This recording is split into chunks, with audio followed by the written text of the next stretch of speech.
አንቺ ምንድነው ችግርሽ? ያምሻል እንዴ? ግን አሁን አናለች ማለት ከፊዟል ማለት ማለት ነው። ትኛሽ አንቺ እኮ በትዳር መጣሽ። በትዳር መጣሽ ማለት ደግሞ በአይኔ ብለሽ መጣሽ ማለት ነው። እሺ ደህና ሁኚ። ምን ነው ስላወኩብሽ ደበረሽ አይደለ? ኪራ ግን ሞኝ ነው ለጥቅምሽ ብለሽ እንደቀረብሽው አለማወቁ ሰምኛለሽ። እኔ ግን አይኑን እገልጥለታለሁ። እስካሁን ጽናት አሁን ላይ እንግዲህ ኪራን ካገባች በኋላ ሙሉ ለሙሉ ተቀይራለች ማለት ይቻላል። የድሮ ጽናት ሳትሆን ሌላ አዲስ የማናውቃት ጽናት ሆናለች። ይሁን እንጂ በትዳሯ የመጣ በአይን የመጣ ያዙኝ ልቀቁኝ ማለቷን አልተወችም።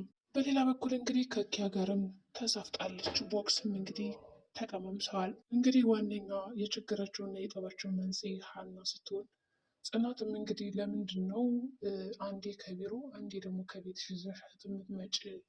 እኔ ከእሷ በምን አንሼ ነው ለወንድምሽ የምታመቻችላት? በማለት እንግዲህ ጉራዋና ባጓሮ አንስታለች። ጽናት አሁን ዝም ብላ የባለፈው ማንነቷን ረስታለች። እንዲህ እናንተ አንዳንዴ ማግኘት እንደዚህ ያደርጋል ማለት ነው ወይ ጉድ ትላላችሁ። የጽናት ድራማ ተመልካቾች እንግዲህ አሁን ጽናትን እየጠሏት ነው። ስለዚህ ይህ ነገር በአግባቡ ይሁን። አሁን ምሩና ሰኒ መምከር አለባቸው። አዎ ድሮም እኮ በነገራችን ላይ ሰኒና ምሩ እየመከሯት ነው ጥሩ የሆነችው። በችግራቸው መካከል እየገቡ አንቺም ጥፋት አለብሽ እሱም ጥፋት አለበት እየተባባሉ እየተራረሙ ነው ከዚህ የደረሱት ማለት ነው። አሁን ግን ጽናት ካገባችው በኋላ ኪራን በጣም እንዳለ በጣም የተለወጠችው ማለት ይቻላል። በእርግጥ አልፈርድባትም። አሁን ለምሳሌ ከትንሿ ጋር ትንሿ ወጣ ስትል የሆነ ቦታ ምናምን መሄድ ፈልጋ ወደ ልትሄድ ነው ስትላት አይ የትም አልሄድም ምናምን ብላ ትሸውዳታለች። እሷ ጽናት የፈለገችው ምንድን ነው? ከዚህ ቦታ ልሄድ ነው ፍቀጅልኝ ብላ አክብራት እንድትሄድ ነው በትህትና ጠይቃት። ከዛ እሷ ደግሞ አሳውቃት ምናምን ሂጅ ብላ እንድትፈቅድላት ነው የፈለገችው። ትንሿ ደግሞ ይበልጥ እያናደደቻ ነው። አናደሽ ታናድጅኛለሽ። በቃ እኔ እኮ የአንቺ የተሻለ ነገር እንዲኖር ፈልጌ ነው። ትምህርትሽንም እየተማርሽ ስራም እየሰራሽ ቢያንስ እንኳን ከትምህርት ቤት መልስ ለምን በቃ ስራ አታግዥኝ ሙላ ትላታለች። ይሄ እርግጥ ነው እንግዲህ ትንሿም እሺ ይቅርታ እያለች ዝም ብላ እያገዘቻን ነው። ስራም እየሰራኝ ነው። ከዛ ደግሞ ከኢዛና ጋር የጀመረችው ነገር ስላለ ይህ ነገር ደግሞ ጽናት ካወቀችባት በእርግጠኝነት ሌላ ጦስ ነው የሚያመጣባት ለትንሿ።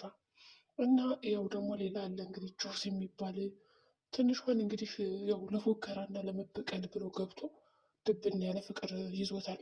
እንግዲህ ይህ ጆሲ ከትምህርት ቤት እንግዲህ ያለ የተባለ ወጣትና ቆንጆ ስለሆነ ከኢዛና ጋር ፉክክር ጀምሯል። አሁን ከዛች ከጓደኛው መቅደስ ጋር በመተባበር ትንሿን ሊጎራት ነበር ያሰበችው። መቅደስ እንግዲህ ጆሲን ተወደዋለች፣ እሱ ደግሞ አይወዳትም።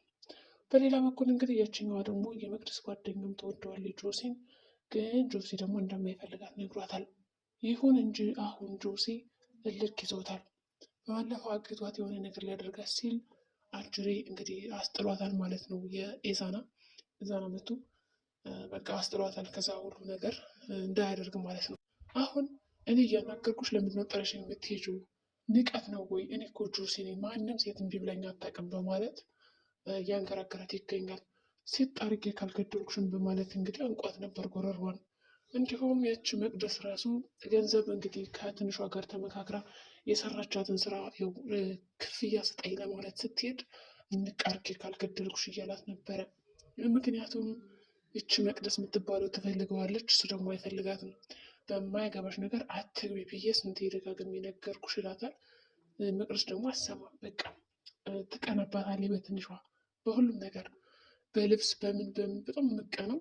ስለዚህ በጥፊ እንግዲህ ገንዘብ ልትቀበል ተቀብላ የመጣችው ምንድን ነው? ጥፊ ነው። መቅደስ ደግሞ ፎከረች። እሰራልሃለሁ ታይለ እኔ ትንሿ እንደው እንደዛ ለበቀል ብዬ እንደዛ ባደርጋት ጨረስ አንተም ወደድካት አይደለ እያለች እንግዲህ እየጎረረች ነው። አሁን እንዴት ነው መቅደስ ገንዘቡ ትቀበላለች ወይስ ደግሞ ይህን እንደ የጅል ጨዋታውን? እንግዲህ መቅደስ እየተቻለች አይደለም። የመቅደስ መጨረሻ ምን ሊሆን ይችላል? ትንሿን መጉዳት ነው ሀሳቧ ወይስ ደግሞ የጆሲን ምስጢር እንዳለ ለትንሿ መናገር? በእርግጠኝነት ጆሲ ነው እንዲያርግ ብሎ የላከ ብትላት ትንሿ ሁለቶችን እንግዲህ ዞሮልኝ እንደምትላቸው እርግጥ ነው። እንዲሁም እወድሻለሁ አፈቅርሻለሁ እያለ ንቀርጎ ሲይዛት እንግዲህ ትንሿ እሺ ነው ያለችው። ምን እንደፈለገ ራሱ አልገባትም ማለት ነው። በተለይ ደግሞ በጥፊ ከመታችሁ በኋላ አለ ውስጥ የገባም ይመስላል። ስለዚህ እንደዚህ በቀላሉ ሊተዋት አልፈለገም። ወይ ፍቅር ይዞታል ወይ ደግሞ እልህ ነው እና ከሁለት አንዱ ብቻ ሊበቀላት ነው ያሰበው።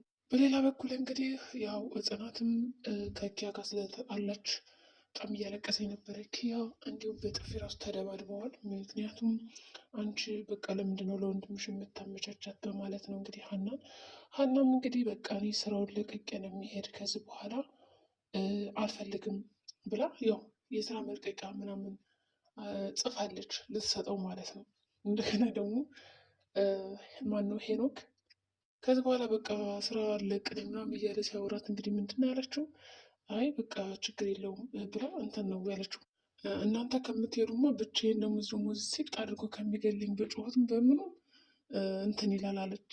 ማለት ብቻዬን ብሄር ነው የሚሻለኝ። ሀና እኮ ፈታ ነው የምታደርገው በነገራችን ላይ በጣም የምታስቀው ማለት ነው። ፈታ ታደርጋለች። ይሁን እንጂ እሱ ሄኖክም አይተረጋጊ እባክሽ እንደዛ ማለት አይደለም ቀስ ወይ ምናምን ይላታል ማለት ነው። ከዛ በኋላ እሷም እንግዲህ ቀስ ብላ ምናምን ከዛ እሺ የምትፈልገውን ነገር ለማድረግ ሞከረች። እንዲሁም ደግሞ ይህ ሁሉ ነገር የመጣብኝ በእኔ ጦስ ነው ብላ ስላሰበች በጣም ፈርታ ጸጥ ነው ያለችው ማለት ነው። ምንም የተነገረችው ነገር የለም። ከዛ በኋላ ሄኖክም በቃ ኪያ ለመብላት በማለት እንግዲህ ወደ ኪያ ይሄዳል ማለት ነው። ኪያም እንግዲህ ምን እንደምታደርግ አናውቅም። ብቻ ግን በጣም ስታለቅስ ነበረ። በጣም እየለቀሰች ነበረ። ሄኖክም ከሄደ በኋላ ቅፍ አድርጎ ሲያባብላት ነበረ። አሁን ዝም አስይሻለሁ፣ ግን እስቲ ቆይ ምን እንደማደርግ አላውቅም። ከዛ በተጨማሪ ደግሞ የሆነ ነገር ላደርግሽ እችላለሁ ማለት ብቻ ያባበላት ነው ያለው። ግን በጣም ተሰምቷታል።